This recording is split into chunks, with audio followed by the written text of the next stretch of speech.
Okay, so get this, listeners. You guys sent in a whole bunch of stuff about idioms. And we're going to take a deep dive into them today. Oh, wow. Yeah, I mean, there's this whole idiom script and ton of notes. And wow, there are a lot of idioms out there. There are, yeah. Over 40. I mean, it's really amazing how much we use these like colorful sayings all the time. And we don't even really think about it. It's like sprinkled into our everyday conversation. Well, and it's interesting how idioms offer a window into like a culture's history. Yeah. And its values and even its sense of humor. Right. Like there are these little linguistic fossils that reveal how people have thought and communicated in the past. It's true. I've always wondered about that, like where did bite the bullet come from? Or let the cat out of the bag? I need like the backstory on these things. Yeah, yeah. Well, let's start with the one that we use pretty often, break the ice. Okay. Have you ever been in a situation where you just felt awkward and you just didn't know how to start a conversation? Oh, like maybe at a party or a work event? Yes, like a networking thing. I get that deer in the headlights look for sure. Exactly. So breaking the ice means taking that first step to ease the tension, to make everyone feel a bit more comfortable. Okay. And the script has a good example. Someone telling a joke in a meeting to break the ice. And it's really about creating more relaxed and open atmosphere. Yeah, so it's like, that initial awkwardness, it's like a frozen lake or something, and someone needs to just like crack it open. Oh, yeah. For the conversation to flow. That's a great analogy. And it really kind of highlights the metaphorical nature of idioms. Yeah. How they kind of use these concrete images to express these abstract ideas. Right, right. Yeah. So speaking of facing things head on, bite the bullet. Ooh, that's another one that makes me just cringe a little bit. Well, the origin of that idiom is definitely cringeworthy. Yeah. It comes from the days before anesthesia, when soldiers would literally bite down on a bullet to deal with the pain during surgery. Oh, yeah. Yeah. That puts things in perspective. But it also makes you wonder about how language evolves, Yeah. We use these kind of like almost euphemistic expressions to sort of like soften the blow of, what are really harsh realities. Absolutely. Idioms can definitely reveal a lot about how a culture kind of deals with those difficult topics or unpleasant topics. Okay, well, I need a more uplifting idiom after that one. Sure. How about a blessing in disguise? Ah, that's a good one. It reminds us that even like negative experiences can have these positive outcomes. Yeah. Sometimes what seems like a setback can lead us to a better path. Right. I like how in the script it talks about you're lost in a city. Yeah. And you stumble upon this hidden cafe. Yeah. And it's a blessing in disguise. So it's like that, sometimes a wrong turn leads to something unexpected and wonderful. It really is about perspective, isn't it? Reframing our understanding of events. And speaking of understanding, hit the nail on the head is a really good idiom for those moments of clarity. When we grasp a concept perfectly. Yes, it's like when you're struggling with a problem and someone offers a solution and it just clicks. Right. Like, oh, that's it. It's so satisfying. Yeah. And the script mentions, let me see, you really hit the nail on the head when you said the project needs more time. Right. It's about accurately assessing a situation, right? Yeah, it is. And it makes you wonder if there's like a connection between that feeling of hitting the nail on the head and problem-solving skills. Are people who are good at using that idiom also good at critical thinking? I don't know. It's interesting. It's an interesting thought. It makes me think of all the different ways we can use language to, to express not just what we know, but how we think. Right. Exactly. And sometimes we use idioms to express those moments when we're not feeling our best, like when we're under the weather. Oh, under the weather. Yeah. I'm curious, do you think there are cultural differences in how people describe feeling a little bit ill, under the weather? Yeah. Like just slightly ill. Definitely. Under the weather is an interesting one because it almost kind of personifies the weather. Right. Yeah. Like it's this force that can impact our well-being.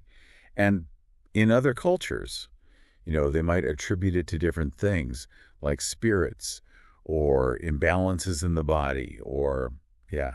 That's fascinating. So it's like, our idioms reflect not only our language, but also our beliefs about the world around us. Precisely. And sometimes when we're feeling under the weather, we might let the cat out of the bag. Oh, yeah. Reveal a secret without meaning to. Oh, man. Yeah. I am so bad at that. I spill the beans all the time, accidentally. Have you ever done that? We all have, haven't we? Yeah. It's like, ooh. It's that feeling of, whoops, I shouldn't have said that. Right. And the script talks about someone spoiling a surprise party. So it's really about unintended disclosure. But, but sometimes letting the cat out of the bag could actually be a good thing, right? Like maybe it forces people to be honest about something that they were kind of hiding before. That is a very interesting point. It does make you think about the ethics of secrets. Right. When is it appropriate to reveal them, even accidentally? It's true. It's like those moments in movies where the character blurts out a truth that changes everything. And so those unintended reveals can actually be catalysts for change, for growth or change. That's right. Speaking of change, what about the ball is in your court? Oh, yeah. Good one. Do you think this idiom always implies a positive opportunity, or can it also feel like a burden?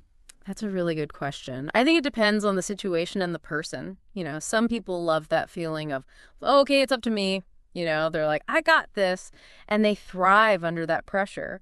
But other people, maybe they get, a little bit overwhelmed. They don't like being the decision maker. Yeah, the script uses the example of, making an offer, like in a business negotiation. Right. But I think it applies to personal relationships, too. Oh, those moments where you've kind of, put yourself out there. Yeah. And you said what you need, and then you're kind of waiting for the other person to respond. Yeah. It can be a very tense waiting game. It can. It can.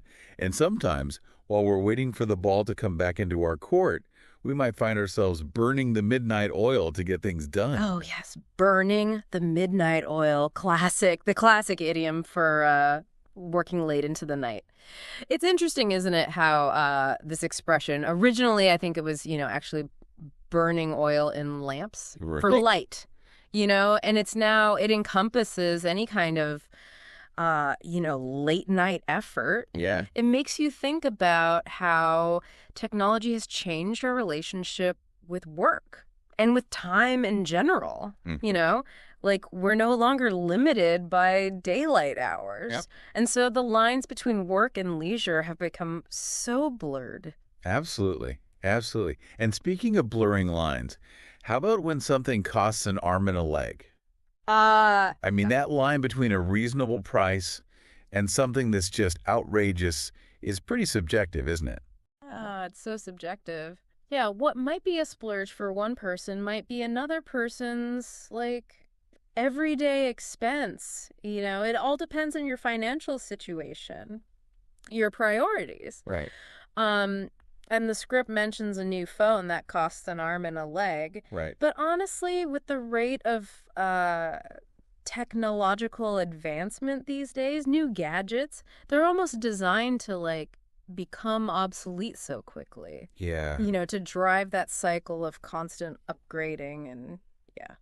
It's a very interesting example of how consumer culture kind of plays into our language. Yeah. And our perception of value. Right. What might have been considered a total luxury item, just a few years ago. Yeah. It can quickly become something that we think we need. Necessity, right. Yeah. We need this new phone. It's like that saying, keeping up with the Joneses, right? Yeah. We're constantly bombarded with messages about what we need to have in order to be happy or successful. Yeah. And on the flip side of that, what is something that you consider a dime a dozen? Yeah. It's something that's so common, it's almost lost its value. Honestly, in the age of social media, it feels like everyone's an influencer now.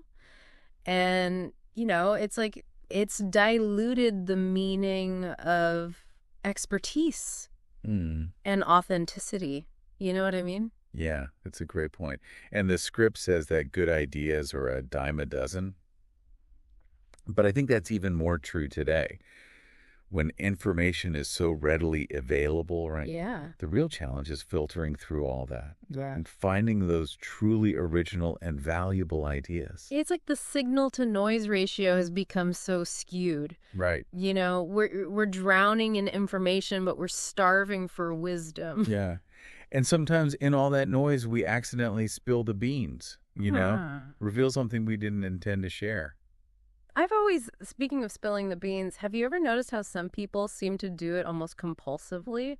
Yeah. It's like they can't resist gossiping or, sharing confidential information. It makes you wonder about, the psychology behind that behavior. Is it a need for attention? Is it a lack of impulse control? Or maybe a misguided attempt to create bonds? Right. By sharing secrets. Who knows? Yeah. It's very interesting. It's like a human version of letting the cat out of the bag, but maybe with a more complex set of intentions, Exactly. Mm-hmm. Exactly. And sometimes those spilled beans can actually reveal something much larger, just the tip of the iceberg. Ooh, that's a good one. Yeah. I love that. It's like you see this giant iceberg floating in the ocean. And, there's so much more hidden beneath the surface. It's just this powerful reminder that things are often much more complex than they appear. Absolutely. And the script uses the example of a missing file. That's just the tip of the iceberg in a much larger organizational problem. Right. It makes you think about how we often focus on these surface-level issues without really addressing the underlying causes. It's like putting a Band-Aid on a bullet wound. Exactly. Yeah. And sometimes when we finally realize the true extent of the problem, we might be tempted to just throw in the towel.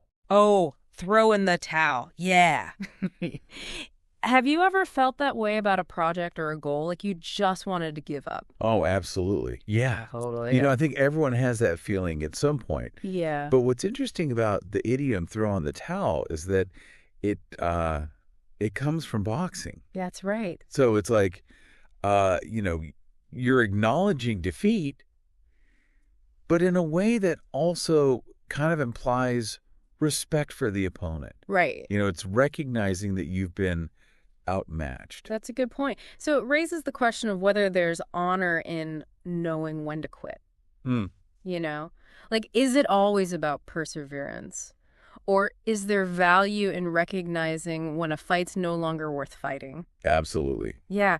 Sometimes, walking away is actually the smartest move, the bravest move. It is. It is. And sometimes what prevents us from throwing in the towel is that fear of getting cold feet, that pre-event anxiety. Oh, yeah. That makes us question our decisions. Yeah. Oh, tell me about it. I get cold feet all the time, Yeah. before presentations or, performances, even social gatherings sometimes. I'm like, oh, do I really want to do this? It's a very natural reaction. Yeah. To new or challenging situations. But I think it's also linked to, fear of failure. Right. Of making the wrong choice. And the script uses the classic example of getting cold feet before a wedding. Of course. It's a decision with potentially huge consequences. Right. So it's understandable why someone might hesitate. Yeah, it makes you wonder if there's a correlation between, like, the severity of the potential consequences and, like, the intensity of the cold feet, That's a very fascinating hypothesis. And speaking of things that are really hard to express verbally, sometimes a picture is worth 1,000 words, right? Oh, absolutely. It's amazing how a single image can just evoke all these emotions and communicate information in a way that language sometimes can't quite capture. And the script suggests, showing a photograph. Yeah. Instead of trying to describe a beautiful view. And it's about recognizing the limitations of language. Yeah. And embracing the power of visual communication. Right, right. And speaking of communication, sometimes a little bit of playful teasing can go a long way in, building rapport, pulling someone's leg. I've actually been doing that to you this whole time. I had a feeling. I had a feeling.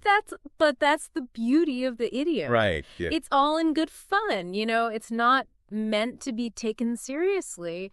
And it kind of relies on this shared understanding of, the rules of playfulness. Absolutely. The example in the script is someone telling an untrue story as a joke. So Right. it's about using humor to, create that connection, lighten the mood. That's right. Oh. But of course, as we all know, sometimes actions speak louder than words. Yes. Have you ever had someone's words not really match their actions? Absolutely. Oh, yeah. All the time. It's so frustrating when people say one thing and do another, and it makes you really question their sincerity, their integrity. Absolutely. And this idiom is really about recognizing that discrepancy between words and deeds.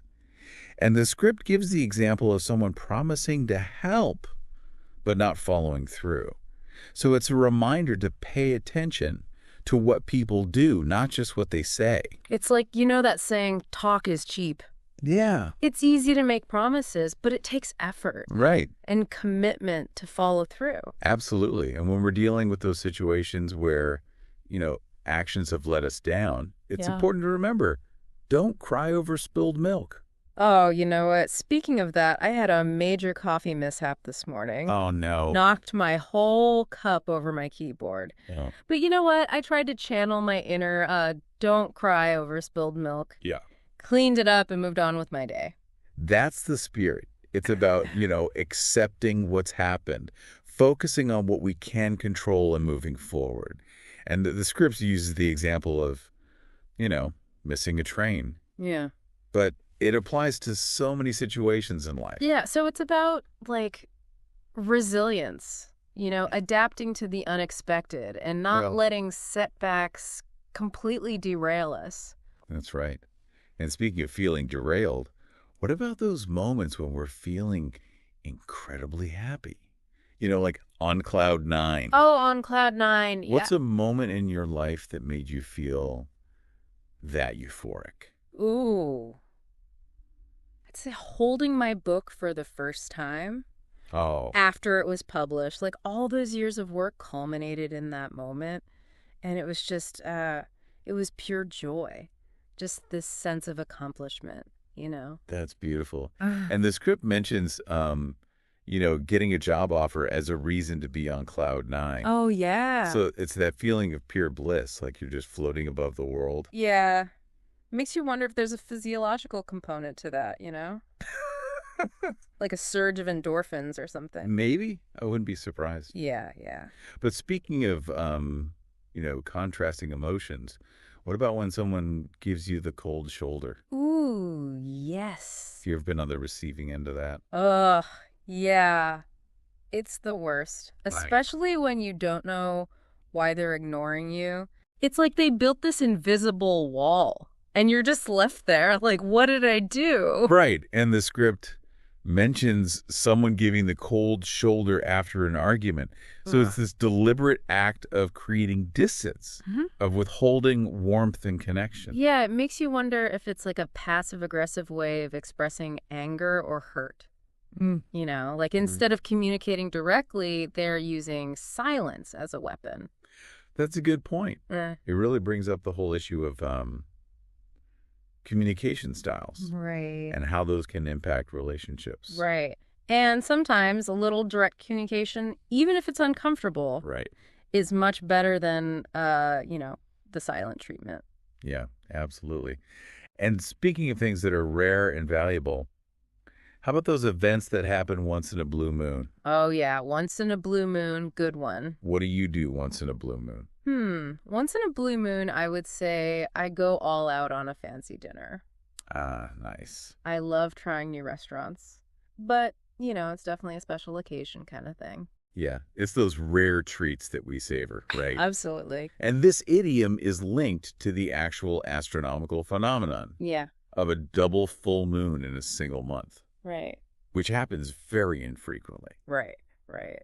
And the script mentions, seeing your cousins who live far away. Yeah. That only happens once in a blue moon, So it's like those moments of connection become even more precious because of their rarity. Right, exactly.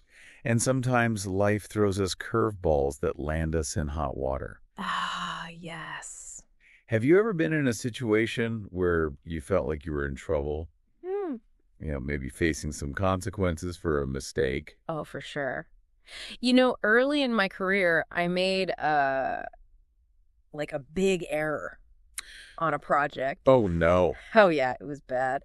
And I ended up having to, explain it to my boss. Talk about feeling the heat. Yeah, we've all been there. It's that sinking feeling of knowing you've messed up and that, there will be repercussions. Right. And the script mentions missing deadlines as a reason to be in hot water. Right. It's a good reminder that even small slip-ups can have big consequences, especially in a professional setting. Right. And sometimes when we're in those high-pressure situations, all we can do is keep our fingers crossed and hope for the best. I'm keeping my fingers crossed for you right now. I hope things are going well. Well, thank you. Yeah. But sometimes, instead of just relying on luck, we need to cut to the chase and take decisive action. Right. So it's about being efficient, getting to the heart of the matter. And the script mentions cutting to the chase when time is limited. But I think it also applies to any situation where there's a lot of fluff, Right. or distraction that's kind of obscuring the main point. It's about prioritizing clarity and action. Right. And speaking of prioritizing, I think it's time for us to hit the sack. Hit the sack. All this idiom talk has worn me out. Me too. My brain is full of colorful sayings. But before we go, we need to address the elephant in the room. Those big, obvious issues that everyone just avoids discussing. Ah, yes. That feeling of unspoken tension. Like there's this giant elephant just standing in the middle of the room, but everyone's pretending it's not there. It's so true. And the script mentions, budget cuts being the elephant in the room during a discussion about a new project. And it's amazing how people will just dance around these sensitive topics. Yeah. Even when it's clear that everyone's thinking about the same thing. It makes you wonder about, the social dynamics at play. Yeah. The fear of confrontation. Or maybe, a sense of helplessness in the face of, a difficult situation. Yeah. It's like everyone's playing this game of pretend. Like if they just ignore the elephant long enough, it'll magically disappear. Yeah. But as we all know, ignoring problems rarely makes them go away. Right. Sometimes they just get bigger, more difficult to deal with. Right. And sometimes when we try to tackle those big problems, we end up putting all our eggs in one basket, risking everything on a single solution. That's a really good idiom for, highlighting the importance of diversification, of not pinning all our hopes on just one outcome. And the script uses the example of, applying to only one university. So it's about spreading our risk, exploring multiple options. Yeah. It makes you think about, those people who seem to just go all in on everything they do, whether it's a career, a relationship, an investment. It can be admirable, but it carries a lot of risk, doesn't it? Right. It's like that saying, don't bet the farm. Right. There's a balance between taking calculated risks and just being reckless. Yeah. And sometimes when people behave recklessly or unfairly, they end up getting a taste of their own medicine. Yeah. Have you ever seen that happen? Oh, absolutely. It's so satisfying. It's a classic example of karma, of experiencing the same, negative treatment that you've inflicted on others. And the script mentions someone who ignores their teammates' ideas and then has their own ideas ignored in return. Right. Classic. It's like the universe is trying to teach them a lesson about empathy and reciprocity. No. Like, how do you like it? Exactly. And hopefully they learn from that experience. But sometimes when people don't learn from their mistakes, they end up burning bridges, Yeah, burning bridges, that's a powerful one. Yeah. It suggests a complete and irreversible severing of ties. And the script uses the example of, quitting a job without notice. Right. So it's a reminder that our actions have consequences. And sometimes those consequences can be lasting. Yeah. It makes you think about the importance of reputation, both personally and professionally. Yeah, Burning bridges can really limit your opportunities in the future. it can. It can. It's like that saying, you catch more flies with honey than with vinegar. Right. Building and maintaining positive relationships it's essential for success in any field, really. That's right. And speaking of navigating difficult situations, how about those times when we just barely escape disaster Yeah. by the skin of our teeth? By the skin of our teeth. Oh, I've definitely had my fair share of close calls. I remember once I almost missed a connecting flight because of a delay. And I literally sprinted through the airport, like heart pounding. Oh. And I got to the gate just as the doors were closing. It was like, such a stressful experience. Wow. And the script talks about passing an exam by the skin of your teeth. Right. So it's those moments when we just barely make it. Yeah, yeah. Success is just a matter of, luck or timing. It's a good reminder that sometimes, even when we don't feel prepared or even deserving, we still somehow manage to pull through. We do. And sometimes the best way to avoid those kinds of stressful situations is to let sleeping dogs lie. Ah, yes. The wisdom of avoiding unnecessary conflict. I'm definitely a peacemaker at heart, so I would much rather let sleeping dogs lie than risk, stirring up trouble. Right? It's about knowing when to pick your battles. Right. When to let things go. Absolutely. And the script mentions avoiding a past argument. Yeah. It's a good reminder that rehashing old grievances often just reopens wounds. And it creates more conflict. It's like that saying, don't poke the bear, right? Right. Sometimes it's better to leave well enough alone. Absolutely. And speaking of leaving things alone, sometimes when someone's lost in thought, we might ask them, a penny for your thoughts. Oh, yeah. It's a gentle way of inviting them to share what's on their mind. I love that expression. It's so lovely, isn't it? It really shows that you're interested in their, in their inner world and their perspective. Yeah, it's about creating space for open communication. Sharing those unspoken thoughts and feelings. You've been so on the ball with all these idiom explanations. I'm really impressed. Oh, well, thank you. I try to stay focused and attentive. Yeah. And, this idiom really highlights those qualities of being alert, efficient, and responsive. And the script actually mentions someone finishing work ahead of schedule. Right. As an example of being on the ball. It's a really valuable trait in any field, wouldn't you say? Absolutely. Like the ability to anticipate needs. Yeah. To stay organized and deliver results consistently. Right. And sometimes when we're not on the ball, we miss the writing on the wall. Those warning signs that something bad's about to happen? Oh, yeah. Have you ever experienced that? Seeing the signs, but not really heeding them. Oh, definitely. I think we all have those moments where we kind of choose to ignore the red flags, hoping that, maybe things will work out somehow. It's like we're trying to convince ourselves that if we don't acknowledge the problem, it'll just magically go away. Right. And the script uses the example of a company's financial problems being the writing on the wall that they were going to go bankrupt. Right. And it's a good reminder that ignoring reality rarely leads to positive outcomes. Right. Sometimes, facing those difficult truths head on is the best way to navigate challenging situations. Yeah, it's like ripping off the Band-Aid. It might be painful in the moment. Yeah. But it allows for the healing process to begin. Exactly. And sometimes when we refuse to face reality, we end up chasing rainbows. Ah, chasing rainbows. Yeah, pursuing these unattainable dreams that kind of lead us nowhere. Yeah, I think we all have those moments of, wanting something that's just out of reach.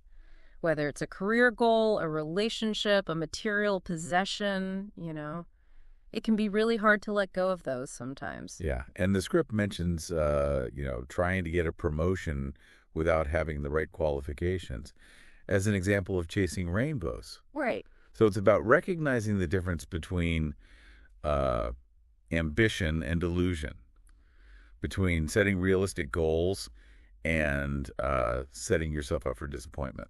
It's like that saying, reach for the stars, but keep your feet on the ground, Yeah, There's a balance between dreaming big, but also being grounded in reality.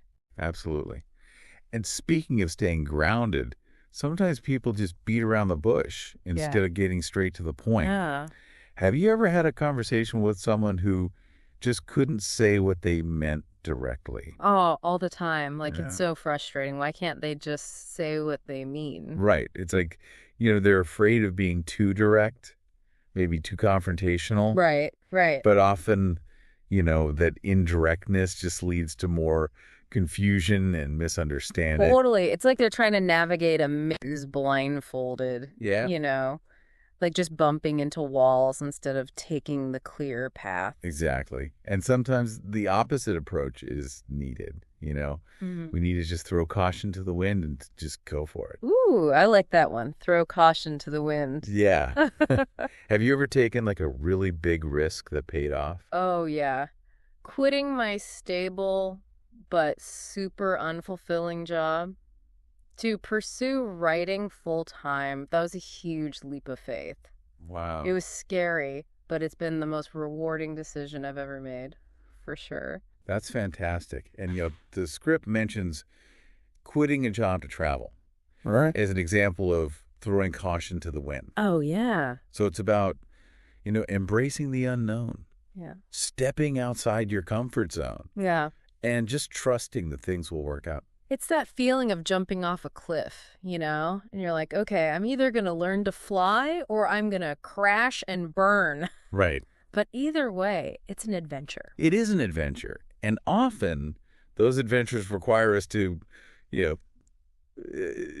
embrace the motto, no pain, no gain. Oh, yeah. No pain, no gain. Classic idiom that emphasizes the importance of hard work and sacrifice to achieve your goals, And it's often used in the context of like fitness, but Right. it really applies to so many areas of life, doesn't it? It does. It does. Yeah. And the script talks about training for a marathon as an example. Yeah. So it's a good reminder that, growth and success often come with these challenges and setbacks along the way. It's like that saying, nothing worth having comes easy. We have to be willing to put in the effort to push through those difficult moments in order to, to reach our full potential. Right. Okay, so in a nutshell, what have we learned about idioms today? Oh, good one. Well, in a nutshell, we've learned that idioms are more than just these quirky sayings, They're like these little linguistic treasures that give us this glimpse into, the history and culture and even the psychology of a language. That's right. It's really fascinating how these expressions, which often originated from these concrete images or actions, have evolved to convey these really abstract ideas and emotions. Totally. And it's like they take on a life of their own, They transcend their literal meanings and they become these powerful metaphors that shape how we think and how we communicate. And sometimes when we get too caught up in those metaphors, we end up making a mountain out of a molehill. Ah, yes. Guilty as charged on that one. Exaggerating small problems into these huge crises. Oh, my brain has a built-in magnifying glass for worries. And the script gives a simple example of, someone overreacting to this small mistake. Yeah. So it's a reminder to keep things in perspective. Right. And not let our anxieties blow things out of proportion. Yeah, it's like that saying, don't sweat the small stuff. Right. It's important to kind of prioritize our concerns and focus our energy on what really matters. Right. And speaking of prioritizing, I think it's time for us to hit the road. Oh, hit the road. Yeah. We've covered a lot of ground today, but there's always more to explore. That's true.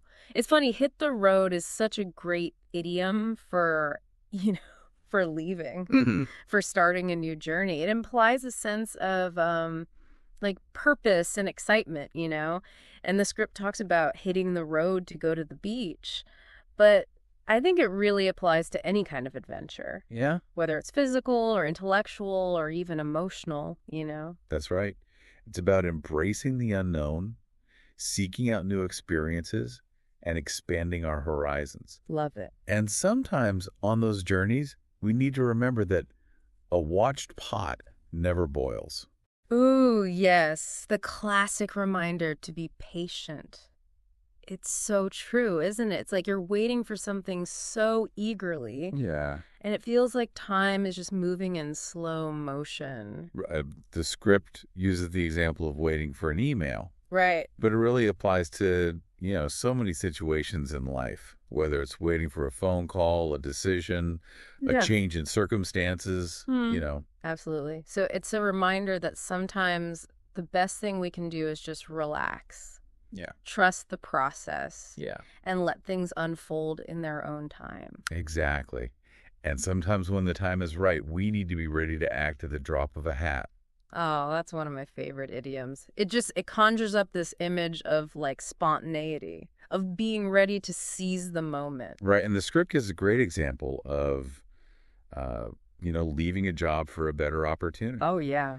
So it's about being adaptable, open to these new possibilities, and willing to make, these bold moves when the time is right. It's like that saying, carpe diem, seize the day. Exactly. Yeah. But wait a second. Didn't we see don't cry over spilled milk like twice in that script? And the ball's in your court? Is that a mistake? You know what? You're right. It seems even experts can make mistakes. But what's so fascinating here is that the repeated idiom, don't cry over spilled milk, is all about accepting mistakes and moving on. It's like a perfect illustration of, how we can learn from our slip-ups. That's right. It's a good reminder that nobody's perfect and that making mistakes is just a natural part of the learning process. And what really matters is how we respond to them, Do we dwell on them or do we use them as opportunities to, to grow and improve? Right. Yeah. Well, and speaking of the ball is in your court, what are you going to do with all of this idiom knowledge? That is a great question, and it leads perfectly into our final thought for you today. It's amazing to think about, just how many idioms we've covered today.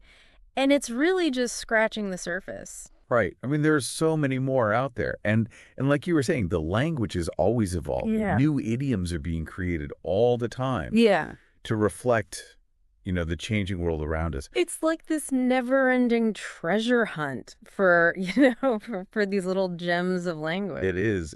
So keep your ears open for those new expressions. Yeah. And don't be afraid to try them out. Right. Embrace that playful and creative side of language. After all, idioms are meant to be fun. Exactly. Yeah. But before we go, I wanted to kind of circle back to something you mentioned earlier. You were talking about how so many idioms are rooted in these like physical actions or objects, right. Like bite the bullet, right? Throw in the towel, yeah. Spill the beans. They all evoke these very visceral images. Right. Like we're drawing on those physical experiences to kind of, make sense of abstract ideas, which makes me wonder, as our world becomes increasingly digital, will we start to see new idioms that emerge to reflect that shift, Right. I don't know. Yeah, I think it's inevitable. Language always adapts to reflect the way we live and the way we interact with the world. I mean, we already talked about, crashing a website or scrolling through a news feed. That's true.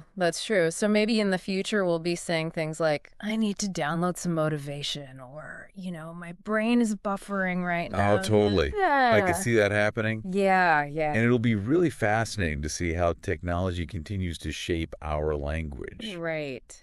and our thought processes, you know. But it makes you wonder, like, if those new idioms, if they'll lose a little bit of that, I don't know, that visceral quality Yeah. of the older ones, Right. Will they feel as rich and nuanced if they're not grounded in those physical experiences? I don't know. It's something to think about. It is something to ponder for sure. Well, on that note, we'll leave you with a final thought. What idiom really resonated with you today? And how can you use it in your own conversations?